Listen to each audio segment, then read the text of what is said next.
Selamat datang dan selamat bergabung di channel Dongeng Malam. Bagi yang sudah mampir, jangan lupa tinggalkan jejak kalian dengan cara di like dan komen video ini.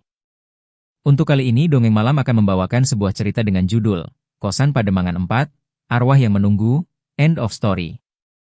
Kita mulai dari cerita sebelumnya. Lo gila? Bisik Arif dengan suara serak. Kita masuk ke situ sama aja bunuh diri. Rina masih menatap pintu ujung yang kini tertutup rapat. Matanya berkaca-kaca, wajahnya pucat pasi. Tapi kalau kita terus kabur, dia nggak akan pernah berhenti gangguin kita. Dia minta tolong, Rif. Arif tak sempat menjawab. Tiba-tiba, suara gaduh terdengar dari bawah. Suara teriakan Bagas. Tolong! Arif dan Rina sontak berlari menuruni tangga. Suara itu berasal dari kamar Bagas di lantai 1. Saat mereka tiba, pintu kamar itu berguncang hebat dari dalam, seperti ada sesuatu yang mencoba menghancurkannya. Bagas. Arif menggedor pintu. Buka. Lo kenapa? Tapi suara dari dalam membuat darah mereka membeku. Bagas berteriak dengan suara tercekat, disusul suara benda dilempar dan kaca pecah. Dia ada di sini. Dia ada di dalam. Tolong gue. Arif panik. Ia mencoba membuka paksa pintu, tapi terkunci dari dalam. Rina berusaha menahan tangisnya, hanya bisa menatap dengan ngeri. Tiba-tiba, teriakan Bagas terhenti mendadak. Sunyi. Arif mendengar sesuatu menetes dari celah bawah pintu. Ia menunduk, dan hampir muntah. Cairan hitam pekat, bercampur bau anyir, merembes keluar dari kamar. Ya Tuhan, bisik Arif. Saat ia berusaha mundur, pintu kamar Bagas terbuka perlahan. Berderit, dan menampilkan pemandangan yang membuat mereka membeku. Di dalam kamar, lampu berkedip lemah. Bagas tergeletak di lantai, tubuhnya kaku dengan wajah terbelalak. Mulutnya terbuka lebar, dan dari tenggorokannya menjulur rambut panjang basah, keluar seperti akar-akar busuk. Rina menjerit histeris. Arif menarik tangannya, memaksa menjauh. Tapi sebelum mereka sempat lari, sosok itu muncul di sudut kamar Bagas. Perempuan berambut panjang, wajah rusak penuh luka, matanya hitam menganga. Ia merangkak keluar dari kegelapan, menatap langsung ke arah mereka. Arif, bisiknya, suaranya menggema dari segala arah. Arif dan Rina kabur sekuat tenaga, berlari keluar kos hingga ke jalan gang. Nafas mereka memburu, tubuh gemetar tak terkendali. Di kejauhan, Pak Tarmuji yang masih duduk di warungnya menatap dengan wajah serius. Kalian, sudah lihat dia, ya? Arif tak bisa menjawab. Rina menangis terseduh. Pak Tarmuji menghela napas panjang. Kalau sudah begini, nggak ada jalan lain. Rahasia kamar ujung itu harus dibuka. Kalau tidak, satu persatu kalian akan mati. Arif dan Rina masih terengah di depan warung kecil itu. Nafas mereka tak beraturan, wajah pucat dan mata liar seakan baru keluar dari neraka. Pak Tarmuji memandang keduanya dengan tatapan muram.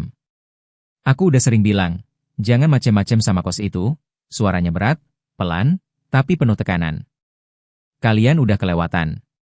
Sekarang, dia udah nunjukin wujudnya. Berarti waktunya memang udah dekat. Arif menatapnya tajam. Pak, siapa sebenarnya dia? Kenapa arwah itu nggak tenang? Pak Tarmuji menarik napas panjang, matanya menerawang jauh, seakan kembali ke masa lalu. Namanya Ningsih. Anak rantau dari Cirebon. Masih muda, kerja di toko emas di Mangga 2. Orangnya baik, rajin, nggak banyak tingkah. Semua tetangga suka sama dia, sampai suatu malam, semua berubah. Rina menghapus air matanya dengan punggung tangan, berusaha menyimak meski tubuhnya masih gemetar. Malam itu, lanjut Pak Tarmuji, warga dengar suara ribut besar dari kamar kos lantai 2. Teriakan, bentakan, suara barang pecah. Ada yang coba naik ke atas, tapi Bu Lina melarang. Katanya cuma masalah pribadi. Tapi besok paginya, Ningsih ditemukan mati. Arif menahan napas. Mati? Gimana, Pak? Wajah Pak Tarmuji mengeras. Kepalanya pecah. Mukanya hancur, kayak dihantam benda keras. Darahnya berceceran di lantai kamar. Orang-orang bilang, sebelum mati, Ningsih sempat jerit minta tolong. Tapi nggak ada yang berani campur tangan karena Bu Lina. Rina menutup mulutnya, menahan isak. Polisi datang, tapi kasusnya ditutup cepat. Katanya kecelakaan. Padahal, semua orang tahu Ningsih dibunuh. Dan sampai sekarang, arwahnya masih gentayangan, nggak tenang, menunggu seseorang yang bisa buka kebenarannya. Arif mengepalkan tangan. Siapa yang bunuh dia, Pak? Pak Tarmuji terdiam lama, lalu menunduk. Banyak yang curiga, sama Bu Lina sendiri. Malam itu katanya mereka berdua ribut hebat. Ada urusan gelap yang disembunyiin. Tapi sampai sekarang, nggak ada bukti. Angin malam berhembus dingin. Rina menunduk, tubuhnya bergetar. Jadi, selama ini kita tinggal di rumah pembunuh? Pak Tarmuji menatap tajam. Kalau kalian masih tinggal di sana, arwah Ningsih bakal terus nempel. Dan kalau pintu kamar ujung itu kebuka lebar, dia bakal bawa kalian masuk. Kalian gak akan pernah keluar lagi. Arif menggertakkan gigi. Gak bisa begini terus. Kalau memang Bu Lina yang bunuh Ningsih, harus ada yang buka kebenarannya. Kita harus tahu apa yang sebenarnya ada di kamar itu. Pak Tarmuji menggeleng pelan. Kalau kalian buka kamar itu, berarti kalian siap berhadapan langsung dengan arwahnya. Dia bukan lagi manusia. Dia penuh dendam. Arif menatap lorong gelap kos dari jauh, hatinya berperang antara takut dan marah. Bayangan wajah Bagas yang mati dengan rambut menjulur dari mulutnya tak hilang dari ingatannya. Pak, suara Arif serak, namun mantap. Saya lebih baik mati ngelawan, daripada mati pelan-pelan jadi korban berikutnya. Rina menatapnya ngeri, tapi dalam sorot matanya ada keberanian kecil yang mulai tumbuh. Malam itu, setelah kejadian di warung Pak Tarmuji, Arif dan Rina kembali ke kos dengan langkah berat. Hati mereka diliputi rasa takut, tapi juga amarah. Kosan itu kini terasa lebih sunyi dari biasanya. Lorong gelap, lampu kuning berkelip, dan bau lembab semakin pekat. Saat mereka masuk ke halaman depan, Bu Lina sudah berdiri di teras. Tatapannya tajam, penuh kecurigaan. Kalian dari mana malam-malam begini? Tanyanya dengan nada dingin. Arif mencoba bersikap tenang. Cuma beli makan, Bu. Bu Lina menyipitkan mata. Beli makan apa sampai ke warung Pak Tarmuji? Jangan-jangan kalian udah kebanyakan dengar cerita omong kosong orang tua itu? Rina menunduk, wajahnya pucat. Arif menggertakkan gigi, hampir saja membalas, tapi ia menahan diri. Bu Lina berjalan mendekat, dasternya bergoyang pelan. Ingat, nak. Kalau tinggal di sini, jangan suka bikin gosip. Nanti malah jadi masalah buat kalian sendiri. Suaranya lembut, tapi ada ancaman terselubung. Arif hanya mengangguk singkat. Iya, Bu. Mata Bu Lina beralih ke Rina, menatapnya lama, seakan berusaha menembus isi kepalanya. Senyumnya tipis, tapi terasa menakutkan. Apalagi kamu, Rin. Ibu udah lama kenal kamu. Jangan sampai kamu kebawa arus sama anak baru, ya. Kos ini udah lama aman. Jangan diganggu. Setelah mengatakan itu, Bu Lina berbalik masuk ke dalam rumahnya, menutup pintu dengan keras. Arif dan Rina hanya berdiri diam di teras, merasakan hawa mencekam yang makin kuat. Dia tahu kita ngomong sama Pak Tarmuji, bisik Rina dengan suara gemetar. Arif mengangguk. Iya. Dan kayaknya, dia bakal ngelakuin apa aja supaya kita nggak buka rahasia itu. Malam berikutnya, gangguan makin parah. Rina mendengar bisikan di telinganya saat ia mencoba tidur. Bisikan itu jelas suara perempuan, memanggil namanya. Rina. Saat membuka mata, ia melihat bayangan hitam berdiri di pojok kamar, rambut panjang menutupi wajah, tubuhnya bergerak patah-patah seperti boneka rusak. Rina menjerit, berlari keluar kamar. Arif yang mendengar langsung menghampiri.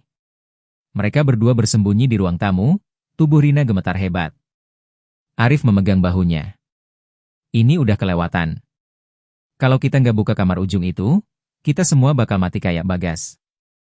Rina menatap Arif, matanya basah. Tapi, kalau kita buka, gimana kalau kita nggak bisa keluar lagi? Arif terdiam. Ia tahu resikonya. Tapi bayangan Bagas, Doni, dan jeritan Ningsih terus menghantui pikirannya. Kita nggak punya pilihan, Rin, ucapnya akhirnya. Besok malam, kita masuk kamar itu. Sama-sama. Pagi harinya, saat mereka hendak berangkat kuliah, Bu Lina tiba-tiba berdiri di tangga, menatap mereka dengan senyum dingin. Kemarin ada yang teriak-teriak malam-malam. Jangan bikin rusuh, ya. Kalau kalian gak betah, pindah aja. Banyak kosan lain di luar sana. Tatapannya tajam menusuk, seakan ia tahu niat mereka.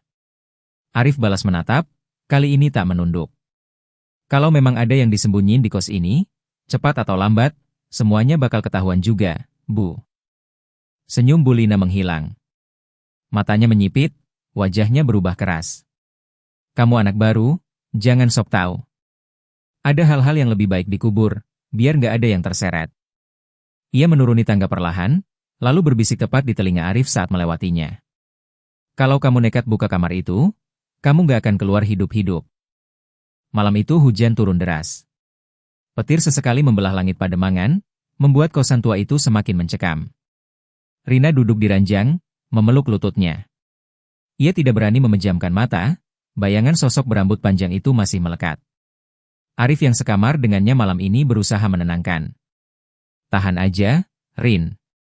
Besok malam kita buka kamar itu. Habis itu, semua selesai, ucap Arif dengan suara lirih. Tiba-tiba, lampu kamar berkedip. Hawa dingin menusuk masuk. Rina mulai gemetar.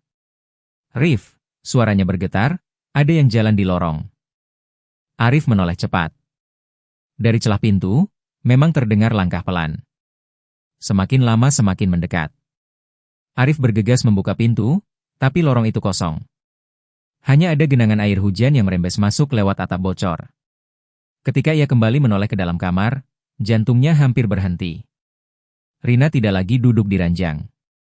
Tubuhnya kaku, berdiri menghadap tembok, tangan terkulai.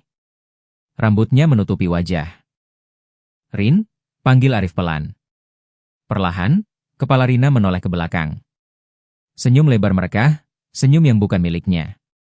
Matanya hitam pekat, dan dari mulutnya keluar suara serak, suara perempuan lain. Kenapa lama sekali? Bukain aku pintunya. Arif mundur, punggungnya menabrak dinding. Ningsih, bisiknya lirih. Tubuh Rina mendadak bergerak cepat, lompatannya tidak wajar, jatuh tepat di depan Arif. Tangan kurusnya mencengkeram kerah baju Arif dengan kekuatan mengerikan. Kalau kamu gak buka kamar itu, aku yang bakal buka dari dalam. Arif berusaha melepaskan diri, tapi tenaga Rina bukan seperti manusia biasa. Wajahnya berubah, kulit pucat, mata hitam melotot. Rambut panjangnya menjerat leher Arif seolah hidup. Arif berteriak sekuat tenaga, lalu spontan meraih botol air mineral di meja dan menyiramkannya ke wajah Rina sambil membaca doa yang ia hafal. Tubuh Rina bergetar hebat, lalu terlempar ke lantai. Ia menjerit dengan dua suara sekaligus, suaranya sendiri dan suara Ningsih, sebelum akhirnya pingsan. Arif segera memeluknya, wajahnya penuh keringat. Rin, bangun. Lo jangan gituin gue. Beberapa menit kemudian, Rina membuka mata. Pandangannya kosong, lalu perlahan kembali normal. Ia mulai menangis, tubuhnya lemas tak berdaya.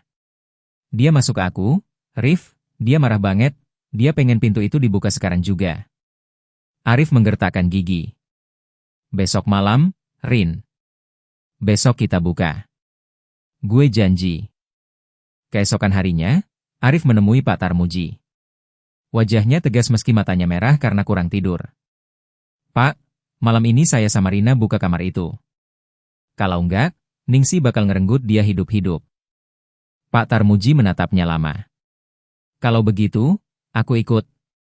Tapi ingat, nak. Kalau pintu itu kebuka, jangan sekali-kali percaya dengan apa yang kalian lihat di dalam. Arwah dendam bisa menipu dengan wujud apapun. Malam itu, hujan mulai reda, namun langit masih gelap pekat. Arif, Rina, dan Pak Tarmuji bersiap-siap untuk menghadapi kamar ujung lantai 2. Mereka membawa senter, korek api, dan beberapa benda untuk perlindungan diri. Saat mereka akan meninggalkan kamar Arif, terdengar suara langkah ringan di tangga. Di mana kalian mau pergi? Suara Bu Lina terdengar, tajam dan dingin, memotong keheningan lorong. Arif menoleh, melihat pemilik kos berdiri di tangga. Wajahnya pucat, mata berkilat marah. Kalian gak akan kemana-mana. Rina menarik tangan Arif, menatap Bulina dengan tegang. Bulina, kami harus tahu yang sebenarnya. Kalau enggak, Ningsih bakal terus ganggu kami, Bu. Bulina tertawa, tapi tawa itu seram, penuh kebencian. Kalian pikir kalian berani? Kos ini bukan tempat untuk main-main dengan arwah. Kalau kalian buka kamar itu, kalian akan menyesal seumur hidup. Pak Tarmuji melangkah maju, menatap Bulina dengan tegas. Sudah cukup. Selama bertahun-tahun kau menutup-nutupi pembunuhan Ningsih. Malam ini, kebenaran harus terbuka. Kalau kau terus menghalangi, kita akan buka sendiri. Bulina menelan ludah, matanya berkilat. Kalau begitu, aku nggak akan diam. Dengan gerakan cepat, Bulina menutup pintu lorong, mengunci dari sisi luar. Suasana mencekam. Lorong gelap, hanya terdengar napas berat mereka bertiga. Tapi, pintu ini bisa dibuka dari dalam, bisik Pak Tarmuji. Kita harus berani. Arif menatap Rina. Mereka tahu tak ada jalan lain. Ningsih sudah terlalu lama terperangkap, dan arwahnya kini menuntut kebenaran. Rina mengangguk, meski wajahnya pucat pasi. Kalau kita nggak lakukan sekarang, mungkin aku, atau kalian, yang jadi korban berikutnya. Arif menarik napas dalam-dalam. Baik, kita masuk. Ketiganya bergerak perlahan ke arah pintu kamar ujung. Saat tangan Arif memutar gagang pintu, suara angin tiba-tiba bertiup kencang, seakan mendorong mereka mundur. Dari balik pintu, terdengar bisikan pelan, menggema di lorong. Sudah, waktunya. Pintu terbuka perlahan. Di dalam, kamar gelap, lampu mati. Bau anyir darah dan tanah lembab menyeruak.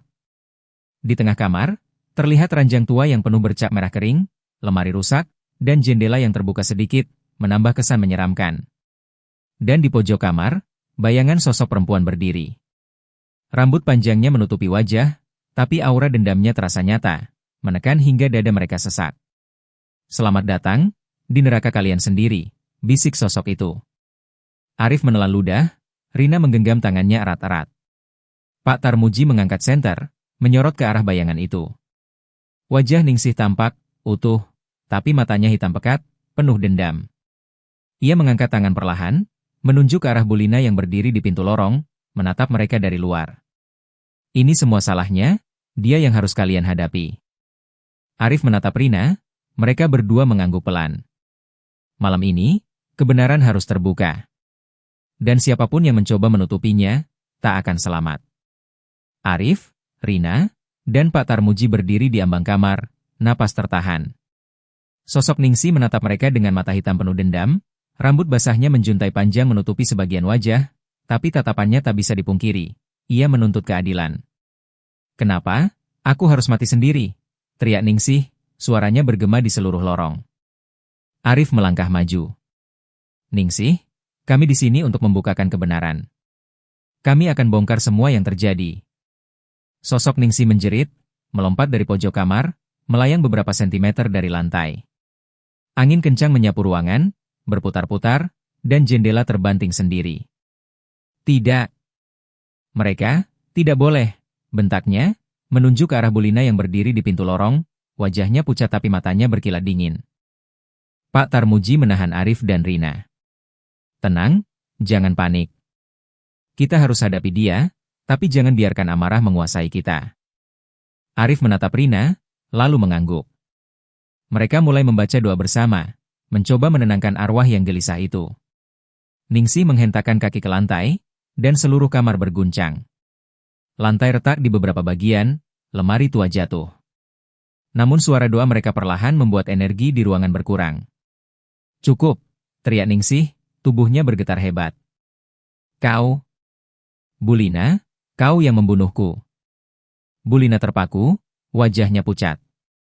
Ia gemetar, seakan sadar bahwa rahasianya sudah terungkap. Aku nggak sengaja. Dia, suaranya tercekat. Rina melangkah maju, gemetar tapi tegas. Bulina, sekarang kita tahu segalanya. Ningsih ingin kebenaran. Tidak ada lagi yang bisa kau sembunyikan. Arwah Ningsih menatap Bulina, dan dengan satu tarikan napas panjang, sosoknya tiba-tiba melayang tinggi ke atas kamar. Cahaya redup muncul dari tubuhnya, lalu menyorot ke Bulina. "Kau yang membunuh, harus mengakui," teriak Ningsih. Bulina roboh di lantai lorong, menangis, menjerit, dan akhirnya pengakuannya keluar. "Baik. Aku membunuh Ningsih. Aku cemburu. Aku takut dia tahu rahasia gelapku. Aku menutupinya selama ini, tapi aku tak bermaksud membiarkan dia mati." Arwah Ningsih menatap Bulina lama, lalu perlahan senyumnya berubah. Tidak lagi penuh amarah, tapi lega. Tubuhnya menjadi transparan, mulai memudar. "Sekarang, aku bebas," bisiknya, dan dengan satu gerakan melayang ke arah jendela, ia menghilang ke malam Jakarta, meninggalkan hawa tenang yang aneh di kosan. Arif dan Rina terengah, memandang satu sama lain. Pak Tarmuji menepuk bahu mereka pelan. Kebenaran sudah keluar. Arwahnya bisa tenang sekarang. Tapi ingat, kosan ini masih punya sejarah, Nak. Jangan sampai kejadian ini terulang lagi. Bulina duduk di tangga, wajahnya pucat dan berlinang air mata. "Aku menyesal, selama ini menutupinya, maafkan aku." Arif menunduk, menatap Rina. Mereka tahu malam ini mereka selamat, tapi pengalaman itu akan menghantui mereka selamanya. Kosan Pademangan 4 akhirnya menjadi sepi. Tidak ada suara ketukan, tangisan, atau bayangan hitam lagi. Ningsih telah tenang. Namun setiap kali angin malam bertiup, Arif dan Rina masih bisa merasakan hawa dingin dari kamar ujung, sebuah pengingat bahwa kebenaran tidak selalu mudah, dan rahasia gelap selalu meninggalkan bekas. Mereka berdua berdiri di lorong yang kini terang, menatap kamar ujung untuk terakhir kalinya. "Sudah selesai?" kata Arif pelan. Rina mengangguk, meski matanya masih basah. "Ya, selesai." Dan malam itu, untuk pertama kalinya sejak bertahun-tahun, kosan Pademangan 4 benar-benar sunyi. Dan cerita selesai di sini. Terima kasih sudah mengikuti cerita sampai akhir. Untuk cerita dengan judul Kosan Pademangan 4, Arwah yang Menunggu berakhir di sini. Akan banyak lagi cerita-cerita menarik yang akan dibawakan Dongeng Malam. Jadi silahkan di-subscribe channel ini agar tidak tertinggal cerita-cerita menarik dari video berikutnya. Dan jika kalian suka dengan cerita-cerita seperti ini, silahkan di-share video ini agar channel ini bisa lebih berkembang lagi.